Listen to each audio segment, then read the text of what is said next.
What if the U.S. failed at D-Day? D-Day, June 6, 1944, is remembered as the turning point of World War II in Europe.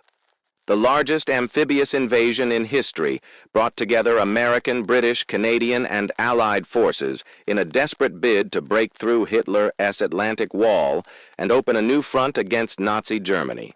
In our timeline, it succeeded, though just barely.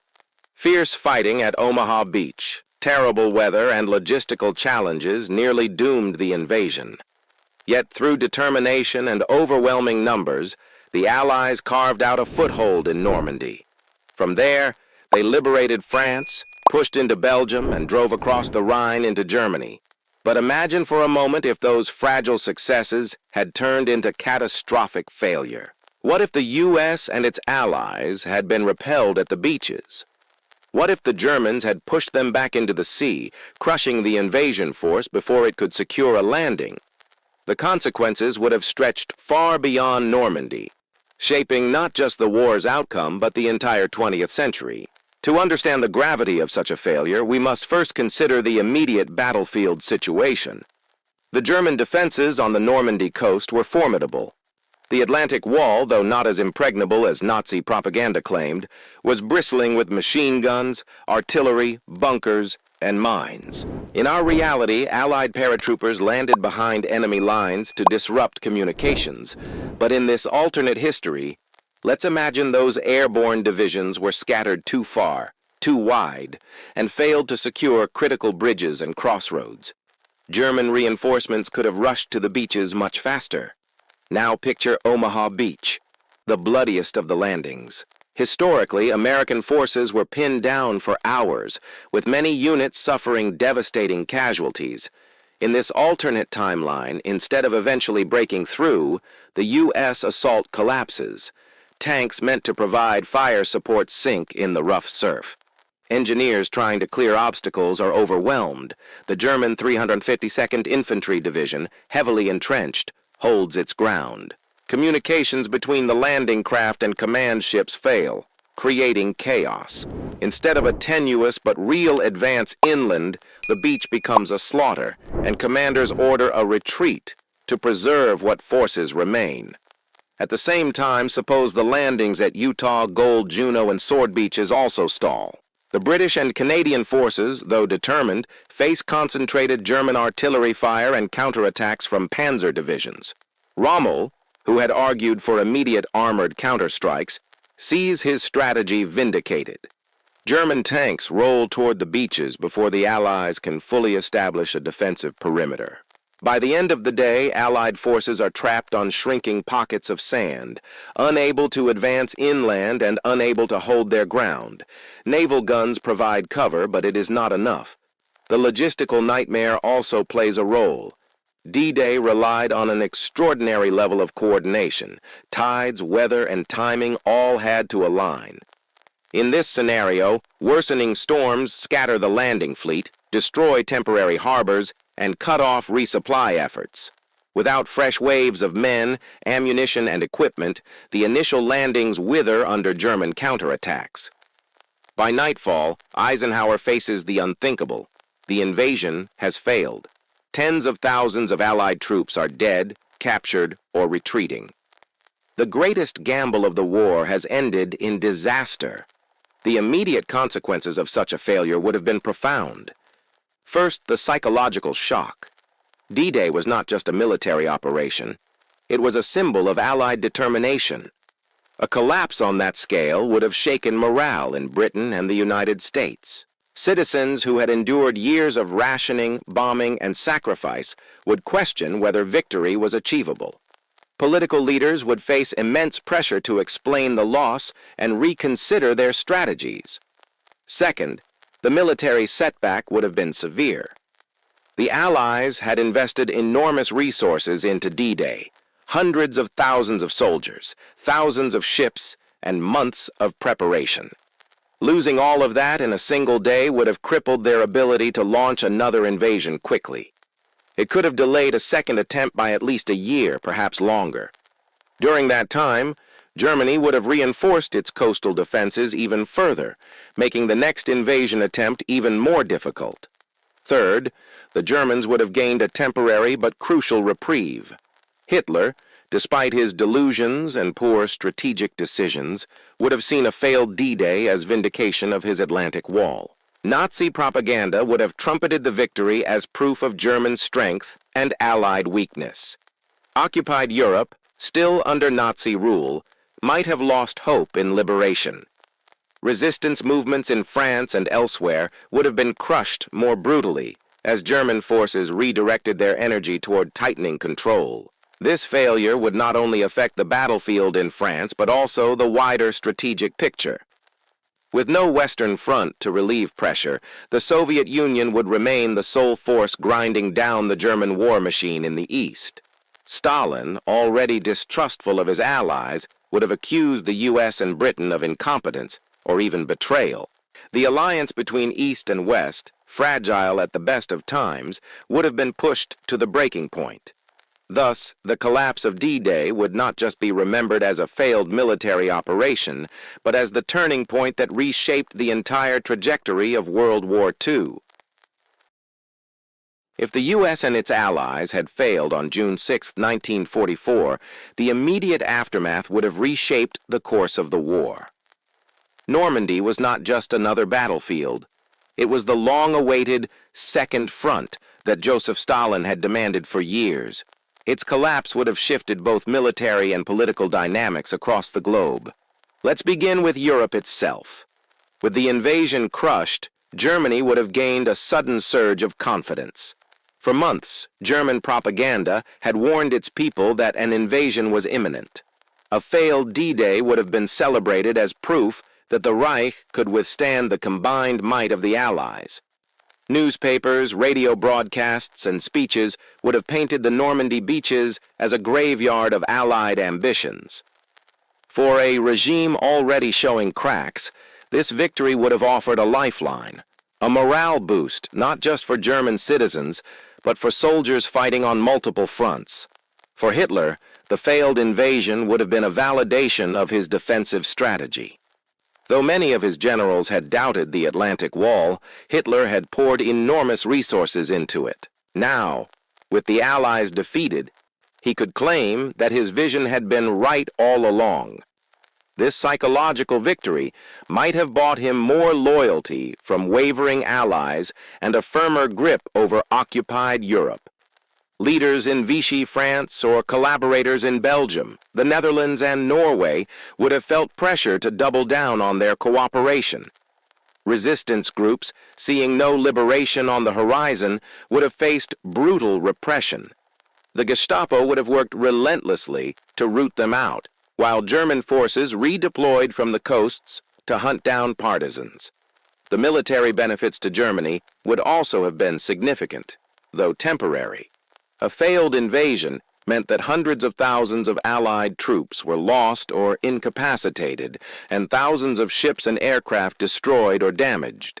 The Allies could not easily replace these assets. Rebuilding for another invasion would take time, months at the very least, perhaps well into 1945. In that time, Germany would have been able to refocus its forces. Divisions tied down along the Atlantic coast could be redeployed to the Eastern Front, where the Red Army was already pressing hard. Even a few extra armored divisions could have slowed Soviet advances, prolonging the war in Eastern Europe. Now consider the Soviet Union's perspective. Stalin had long accused Britain and the U.S. of dragging their feet, forcing the Soviets to bear the brunt of the fighting against Germany. A failed D-Day would have confirmed his worst suspicions. In private, he might have wondered whether the West was even serious about defeating Hitler, or if they intended to let the Soviets bleed themselves dry. This distrust could have escalated tensions within the alliance. Stalin might have withdrawn from critical cooperation, refusing to share intelligence or limiting coordination with Western military leaders. The fragile unity of the Big Three, Roosevelt, Churchill, and Stalin, would have been in jeopardy. Politically, Britain would have been shaken to its core. Winston Churchill had staked much of his reputation on the success of D-Day. After years of promising that liberation was coming, a humiliating failure would have left him vulnerable to criticism both at home and abroad. Parliament, already weary of endless war, might have turned against him. In the United States, President Franklin D. Roosevelt would have faced a firestorm as well. His leadership, unquestioned after Pearl Harbor and the early victories, would have been called into doubt. With a presidential election looming in November 1944, opponents could have used the failed invasion as evidence that his administration was faltering. A political shift in Washington could have reshaped America's war strategy entirely. Another key consequence would have been the delay in liberating France. In our timeline, Paris was freed in August 1944, inspiring the world and proving that Nazi Germany was on the defensive. In this alternate history, the French people would have remained under occupation, enduring another year or more of hardship. Resistance fighters, emboldened by the hope of liberation, would have faced crushing disappointment. German reprisals would have been swift and brutal. Collaborationist regimes would have tightened their control, and ordinary civilians would have suffered even greater oppression. The Mediterranean theater also would have changed. By 1944, Italy had surrendered, but fighting against German forces in the Italian peninsula dragged on. A failed D-Day would have kept the Italian front alive as the only viable Western battleground. Churchill might have pushed for renewed offensives through southern Europe, perhaps through the Balkans or even Greece, in an attempt to open a back door to Germany. But these alternatives lacked the scale and strategic impact of Normandy. Without a foothold in France, the dream of striking directly at Germany's industrial heartland would have slipped further away. Beyond Europe, the global perception of the Allies would have suffered. Neutral countries, such as Turkey, Spain, and Sweden, had been carefully watching the war's trajectory. A failed D-Day might have convinced them that the Allies were weaker than they appeared. Turkey, which in our timeline eventually declared war on Germany in 1945, could have remained firmly neutral. Spain, under Franco, might have leaned more openly toward Berlin. Even nations in Latin America, which had largely aligned with Washington, might have hesitated to deepen their involvement. The U.S. home front cannot be ignored either. The American public had endured rationing, war bonds, and the constant stream of news about loved ones fighting overseas. D-Day was supposed to be the beginning of the end. Instead, it would have become a national tragedy. The sight of casualties returning home, the stories of shattered units, and the realization that the war might last years longer would have sapped morale. Isolationist voices, once marginalized after Pearl Harbor, might have resurfaced. Calls to reconsider America's global commitments would have grown louder. All of these effects combined would have meant one thing. Germany, though still under immense pressure, would have gained a vital reprieve.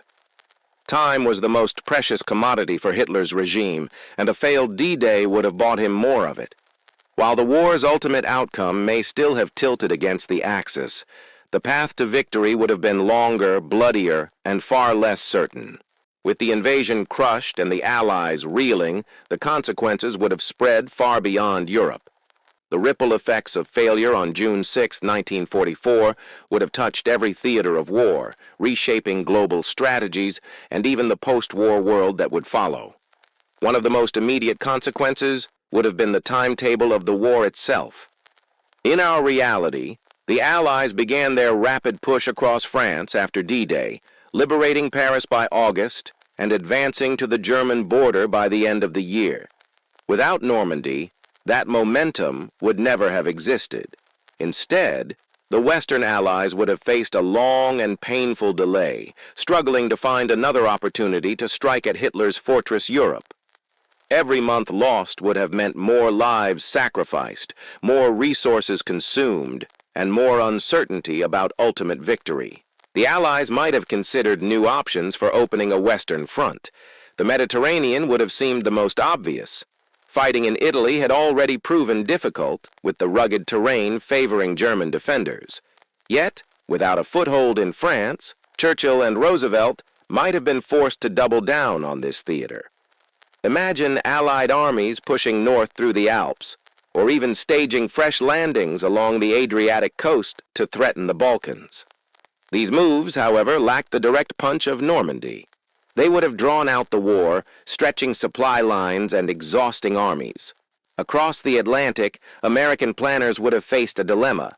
Should the U.S. prepare for a second, even larger invasion attempt in France, or should it shift its focus to the Pacific, where the war against Japan was also raging? The loss of so many men and material in Normandy would have made another invasion daunting. Political pressure to prioritize the Pacific might have grown, especially if Japan continued its fierce resistance in the Philippines and the Pacific Islands. In such a scenario, the European war could have become Britain's burden to bear, with American resources redirected eastward. For Germany, meanwhile, the breathing space would have been invaluable. In 1944, the Reich was collapsing under constant pressure. Soviet offensives from the east, Allied bombings from the air, and the expectation of invasion from the west. Remove Normandy from the equation, and the map of Europe looks entirely different. Hitler could have shifted dozens of divisions from the French coast to reinforce the Eastern Front, where the Red Army was preparing massive summer offensives. With these reinforcements, Germany might have slowed, or even partially reversed, Soviet advances. Consider Operation Bagration, the Soviet assault launched in June 1944 that devastated German Army Group Center. In our history, it was one of the most catastrophic defeats the Wehrmacht ever suffered. But if more divisions, tanks, and aircraft had been available, freed up by the absence of Normandy, the Soviets might have encountered much stiffer resistance. The Red Army's push into Poland and the Baltics could have been delayed, buying Hitler precious time to consolidate defenses and even plan counteroffensives. This delay would have had profound consequences for Eastern Europe. The liberation of countries like Poland, Romania, and Hungary might have been postponed by months or even years. Soviet forces, instead of reaching Berlin in 1945, might not have been able to storm the German capital until 1946 or beyond. The longer the war dragged on, the greater the devastation across the continent. Entire cities could have been reduced to rubble, and millions more civilians caught in the crossfire. Politically, this scenario would have deepened divisions between the Allies. Stalin, frustrated by the failed D-Day, would have accused the West of abandoning him. With Soviet soldiers dying by the millions, he might have pushed for even harsher post-war demands, determined to secure as much territory as possible as compensation. Distrust between East and West, already present, would have hardened. The seeds of the Cold War might have been sown, not after victory, but during the war itself. Within occupied Europe, the failure of Normandy would have been a crushing blow to resistance movements. Across France, Belgium, and the Netherlands, partisan fighters had risen up in anticipation of liberation. Many had openly sabotaged railroads, attacked German convoys, and disrupted communication lines, all expecting Allied troops to arrive. Without that liberation, these resistance groups would have been exposed and vulnerable. German reprisals would have been swift and brutal, silencing many movements for good. The morale of occupied peoples would have plummeted, making collaboration seem like the only path to survival. Meanwhile, Nazi propaganda would have gone into overdrive. Goebbels, the Reich's Minister of Propaganda, would have seized on the failed invasion as proof of Germany's invincibility. Posters, films, and speeches would have celebrated the Atlantic Wall as unbreakable.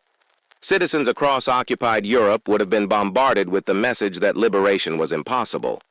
Even in neutral countries, the perception of German strength might have grown. Franco's Spain, or Salazar's Portugal, for instance, could have been more emboldened to tilt toward Berlin. The failure would also have impacted Allied bombing campaigns. By mid-1944, Allied bombers were hitting German industry relentlessly, but air campaigns alone could not win the war. Without ground forces advancing into France, bombing would have seemed increasingly ineffective to civilians back home.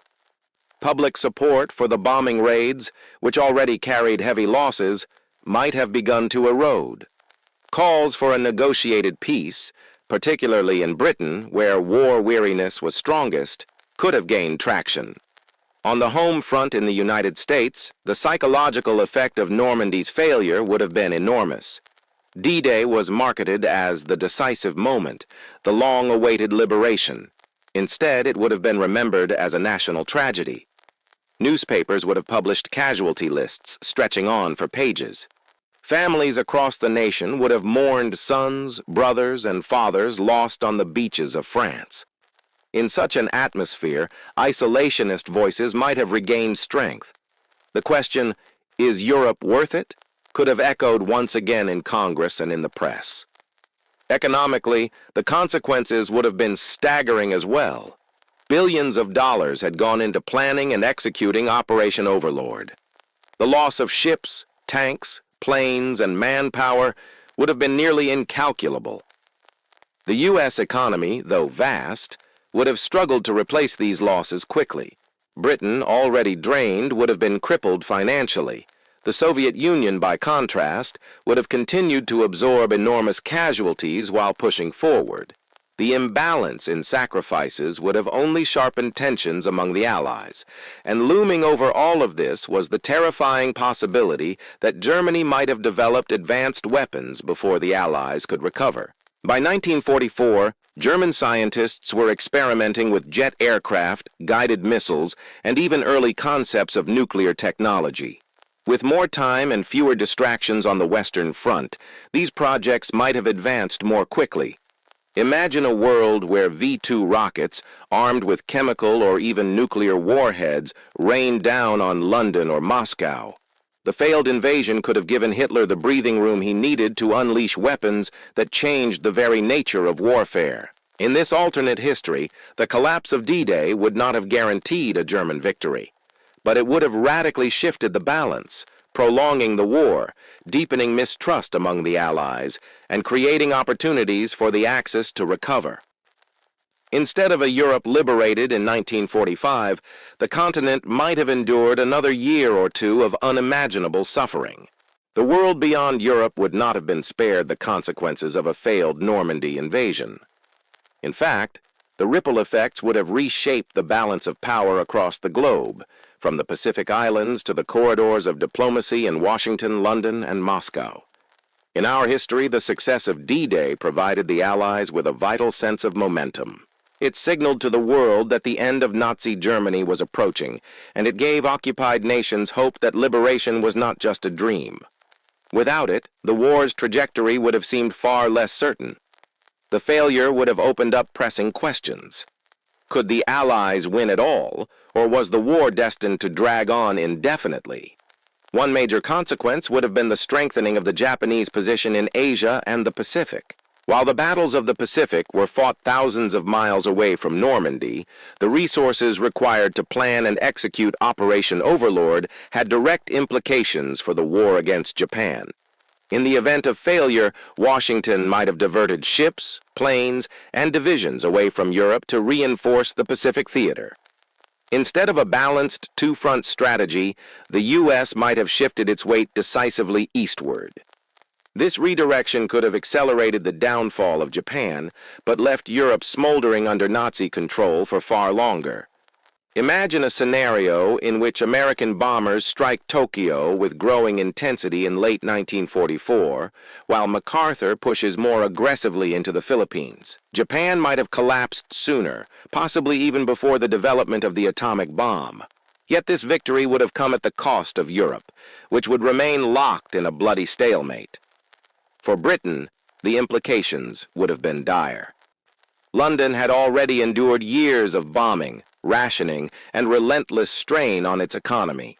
Churchill's government had staked much of its political capital on the promise that liberation was imminent. The failure of Normandy would have undermined confidence not only in the government, but also in Britain's ability to carry on the fight. War weariness, which had grown since 1940, might have reached a breaking point. In Parliament and in the streets, voices calling for negotiation with Germany could have gained traction. This prospect would have terrified Washington and Moscow. A Britain seeking peace would have shattered the Allied coalition. Roosevelt, who faced re-election in 1944, would have been placed in an impossible position. How could he justify the continued sacrifice of American lives if one of the Allies was prepared to abandon the war? Domestically, Roosevelt's political opponents could have seized on D-Day's failure as evidence of reckless leadership, potentially reshaping American politics at a critical moment. For Stalin, the failed invasion would have confirmed his deepest suspicions. He had long feared that the Western Allies were reluctant to commit to a true second front. Without Normandy, he would have seen their promises as empty. This could have led to even more aggressive Soviet demands. Stalin might have pressed harder for territorial concessions in Eastern Europe, or even explored the possibility of a separate truce with Germany, though such a deal would have been unstable at best. On the battlefield, the Wehrmacht would have been emboldened. German commanders who had doubted Hitler might have seen proof that his grand strategy was working. Rommel, Rundstedt, and others would have been hailed as saviors of Europe. This morale boost could have reinvigorated German forces across multiple fronts. Instead of retreating under pressure, German divisions might have launched new offensives in both the East and the West. Even a limited counterattack could have forced the Allies to remain on the defensive for months. At sea, the Kriegsmarine might have gained renewed confidence as well. The failed invasion would have meant fewer Allied ships threatening Europe's coasts. German U-boats, though greatly diminished by 1944, could have redoubled their efforts in the Atlantic. With convoys now more vulnerable, Allied supply lines might have once again faced the terrifying prospect of being cut off.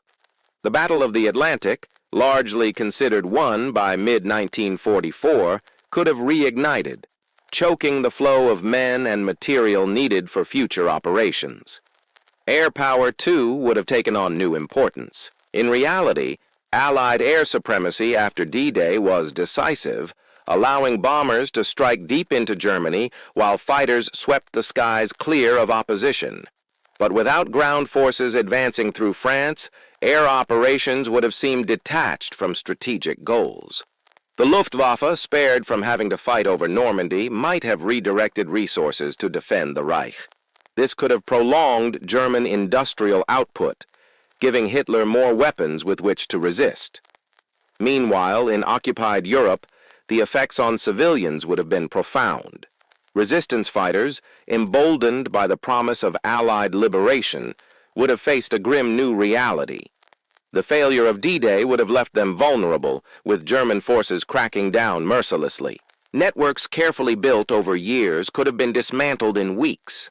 Civilians who had hoped for liberation in 1944 might have resigned themselves to years more of occupation. The psychological toll would have been immense, weakening the spirit of resistance. Internationally, neutral nations would have reassessed their positions. Spain and Portugal, while technically neutral, had economic and ideological leanings toward Germany. The failure of Normandy might have persuaded them to tilt more openly toward the Axis. Sweden, which supplied Germany with iron ore, might have been more reluctant to distance itself. Even Turkey, which eventually joined the Allies late in the war, might have chosen to remain neutral or lean toward Berlin.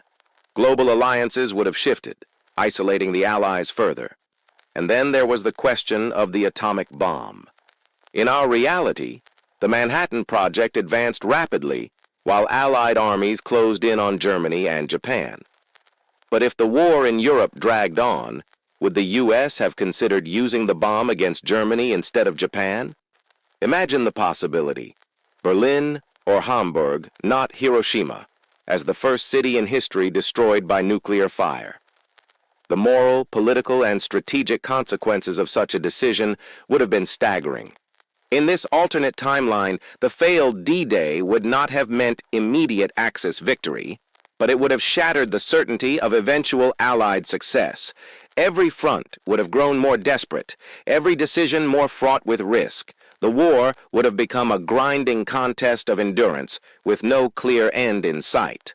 By the autumn of 1944, the shadow of a failed D-Day would have stretched across the globe. The war's momentum, once firmly in the Allies' favor, would have shifted into dangerous uncertainty. Every decision from Washington, London, and Moscow would have carried enormous weight, shaping not only the course of the conflict, but also the future of the world that followed. One of the most immediate effects would have been the lengthening of the war in Europe. Instead of preparing to liberate Paris in the summer of 1944, the Allies would have been scrambling to regroup, repair, and re-strategize. Months would have passed before any serious plan for another large-scale invasion could even be considered. With shipping, aircraft, and soldiers lost on the beaches of Normandy, a repeat attempt would have been nearly impossible before 1945, if political will even survived long enough to allow it. This delay would have given Nazi Germany an invaluable reprieve. Even as Allied bombers continued to pound German cities and industries, the Reich would have been able to focus more troops and resources on resisting the Red Army. The Eastern Front, already the largest and bloodiest theater of the war, would have grown even more catastrophic. Millions of soldiers and civilians would have been caught in drawn-out battles, with Soviet offensives slowed or blunted by reinforced German lines. Here lies a critical possibility. Without the pressure of a Western front, the Soviets might not have been able to drive into Eastern Europe as quickly as they did in our timeline. Poland's liberation could have been delayed, and the Red Army might have struggled longer in Belarus and the Baltics. This delay could have shifted the entire post-war balance of Europe. The longer the war dragged on, the greater Stalin's determination would have been to secure vast territories as a buffer against future invasions. Meanwhile, in the West, political cracks within the Allied coalition would have deepened. Roosevelt, facing re-election in late 1944, would have had to explain to the American people why so many lives were lost on the beaches of Normandy for no gain. Public confidence, already shaken, might have collapsed entirely if another attempt seemed impossible. The election itself could have turned in unpredictable ways. A more isolationist candidate might have gained momentum, campaigning on the idea that Europe was a lost cause and that America's strength should focus on defeating Japan. Britain, too, would have faced political turmoil. Churchill, already under pressure, would have seen his credibility damaged. Critics within Parliament might have argued that Britain's sacrifices were too great and its resources too thin to keep fighting indefinitely. The calls for negotiation with Germany, though still controversial, could have gained legitimacy in this environment. Even if a full peace deal was unlikely, the possibility of Britain scaling back its military commitment would have alarmed Washington and Moscow alike.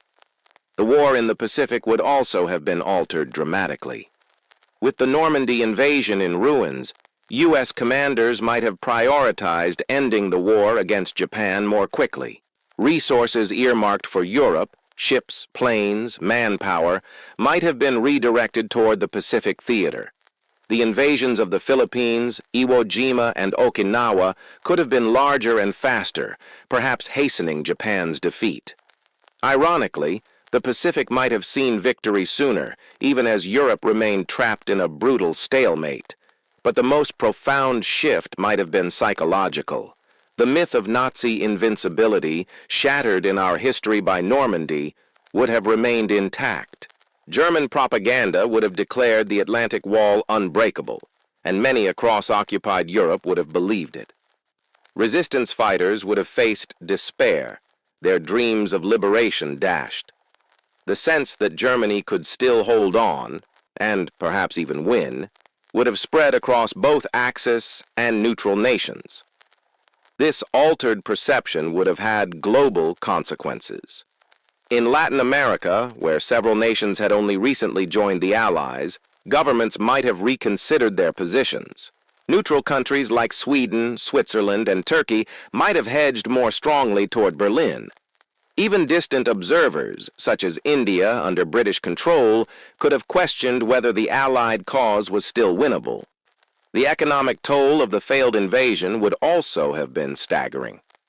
The United States had poured massive industrial resources into building landing craft, tanks, and aircraft for D-Day. Their destruction on the beaches of Normandy would have meant years of manufacturing effort erased in days. Britain's economy, already on life support, would have faced even deeper strain. Rationing at home would have worsened, and morale among civilians would have declined. For Germany, however, the economic picture would not have been entirely rosy. By 1944, Allied bombing campaigns had devastated many cities, and fuel shortages were crippling the Luftwaffe. But the psychological boost of defeating the invasion could have rallied workers and soldiers alike. Factories, shielded by the belief in imminent victory, might have redoubled their efforts. The Third Reich, once teetering, might have found renewed determination to keep fighting. The longer the war stretched, the greater the danger that new weapons could alter its outcome. German scientists were already developing jet aircraft, advanced rockets, and long-range missiles. With more time, these technologies could have matured. Imagine the terror of jet fighters swarming Allied bombers in 1945, or V-2 rockets striking London with greater frequency. In this alternate timeline, Germany might even have been closer to realizing a nuclear program, a possibility that, though uncertain, would have horrified Allied leaders. Strategically, the Allies would have been forced into a corner. If another invasion of France seemed impossible, they might have turned to alternative theaters. One possibility would have been a deeper push through Italy into Austria and southern Germany, though the terrain made this unlikely to succeed quickly. Another would have been landings in the Balkans, designed to cut off Germany from its southern resources. Yet these plans would have been desperate gambles, lacking the direct path to Berlin that Normandy had offered. Diplomatically, the failed invasion would have widened rifts between the Allies. Stalin might have demanded even greater post-war concessions, accusing the West of cowardice or betrayal. Roosevelt and Churchill, in turn, might have feared that the Soviet Union would dominate Europe unchecked. The seeds of the Cold War, planted in our reality after victory, could have sprouted in the middle of the war itself. By late 1945, in this alternate timeline, the world might have looked dramatically different. The Pacific War could have been drawing to a close, perhaps even with the atomic bomb dropped on Tokyo or Osaka instead of Hiroshima and Nagasaki. Meanwhile, Europe would still be burning. German troops, dug in from the Atlantic to the eastern plains, would have continued to resist.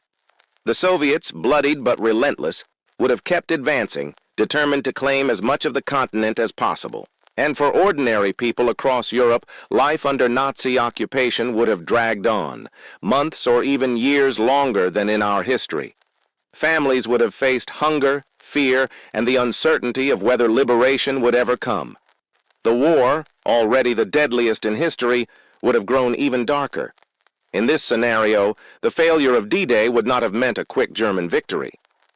But it would have reshaped the entire conflict, prolonging suffering, shifting alliances, and ensuring that the post-war world looked very different from the one we know today. As the alternate war dragged into 1945 and beyond, the world that emerged would have been profoundly different from the one shaped by victory at Normandy. The consequences of failure would not have been confined to the battlefield. They would have altered the political, social, and even moral fabric of the post-war order. First and foremost, the map of Europe would have looked radically different. In our history, the swift success of D-Day allowed Western forces to liberate France, Belgium, and the Netherlands before the Soviets could reach them. But in this alternate reality, without a successful landing, the Red Army would have carried the burden of liberation almost entirely alone. Soviet troops might have swept into Berlin not in May 1945, but perhaps a year later, and in the meantime would have pushed deeper into Central and Southern Europe.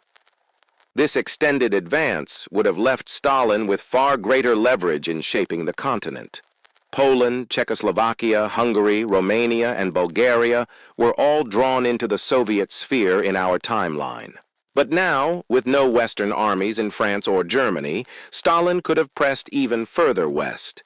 France itself, left under German occupation for far longer, might have endured a delayed and chaotic liberation. The balance of power in post-war Europe might have tilted almost entirely toward Moscow, creating a continent where the Iron Curtain stretched not through Germany, but perhaps along the English Channel. For the United States, this outcome would have been both a humiliation and a political nightmare. The nation that had poured so much into planning D-Day would have faced the reality of having failed to decisively shape Europe's future. American prestige, which soared after victory in our timeline, would have been battered. Allies and rivals alike would have questioned whether the U.S. was truly capable of global leadership. Domestically, the political fallout would have been immense. Roosevelt's legacy might have been tarnished, and post-war American politics could have tilted inward, with isolationist voices regaining strength. Britain, too, would have found itself in a weakened and precarious position. Having exhausted its resources in the war, it relied heavily on American support to carry on. If the U.S. had turned more decisively toward the Pacific and away from Europe after Normandy's failure, Britain might have struggled to maintain its global commitments. The empire, already fragile, could have unraveled more quickly. Decolonization, which accelerated after 1945 in our history, might have begun even earlier and under less favorable terms for London. For Germany, the temporary survival of the Reich would not necessarily have meant ultimate victory, but it would have changed the narrative of defeat. A prolonged war into 1946 or beyond might have allowed Hitler's regime to portray itself as the defiant fortress that had resisted the combined might of the world. Even in eventual collapse, the mythology of Nazi endurance would have been stronger, complicating post-war denazification and leaving more fertile ground for extremist ideas to persist. And what of the atomic bomb? In our reality, the weapon was used against Japan in August 1945. But in this alternate timeline, with the European war dragging on, the U.S. might have faced the agonizing decision of deploying the bomb against Germany first. The image of Berlin, Hamburg, or Munich destroyed by nuclear fire would have been seared into history, altering the moral debate about nuclear weapons for generations. The Cold War that followed might have been even more unstable, as the Soviets sought to match America's atomic arsenal while standing over a Europe they dominated militarily. The geopolitical consequences would have been profound. With Soviet armies occupying most of Europe, the Cold War would not have been a standoff between roughly balanced blocs. Instead, it could have been a confrontation between a Soviet-controlled supercontinent and a shaken Western alliance confined to the British Isles and North America. NATO, if it ever came into existence, would have been far weaker, while Soviet influence could have stretched across the Atlantic through sympathetic movements in France, Italy, and beyond. Socially and culturally, the scars of prolonged occupation would have been deep. France, deprived of early liberation, might have experienced harsher collaborationist regimes. Resistance movements crushed in 1944 would have taken years to rebuild. Civilian populations across Europe would have endured extended famine, repression, and fear, shaping a generation that knew little but war and occupation. The cultural flowering that followed liberation in our timeline might never have occurred, replaced instead by a long, slow recovery under the shadow of Soviet dominance. And yet, even in this darker timeline, one truth remains constant. Nazi Germany could not have sustained its empire indefinitely. The weight of Allied production, the determination of the Soviet Union, and the relentless bombing campaigns would eventually have ground it down. But victory would have come later, at far greater cost, and with a world order unrecognizable to us today. This alternate history reminds us of just how critical D-Day truly was. The beaches of Normandy were not just another battlefield, they were the pivot point of the entire war. Success opened the door to liberation, partnership, and the eventual shaping of a Western-led post-war world. Failure would have slammed that door shut, leaving history to unfold in ways both longer and darker. Ultimately, the success of D-Day gave birth to the modern era as we know it. A failed invasion, by contrast, would have created a century dominated not by an uneasy balance between East and West, but by the overwhelming shadow of Soviet power. The Cold War might not have been cold at all. It could have been a direct confrontation fought over the ruins of a Europe left to burn for far too long. So when we ask, what if the U.S. failed at D-Day? The answer is clear. The world would have been harsher, darker, and profoundly altered. Normandy was not only the turning point of the Second World War, it was the turning point of the 20th century.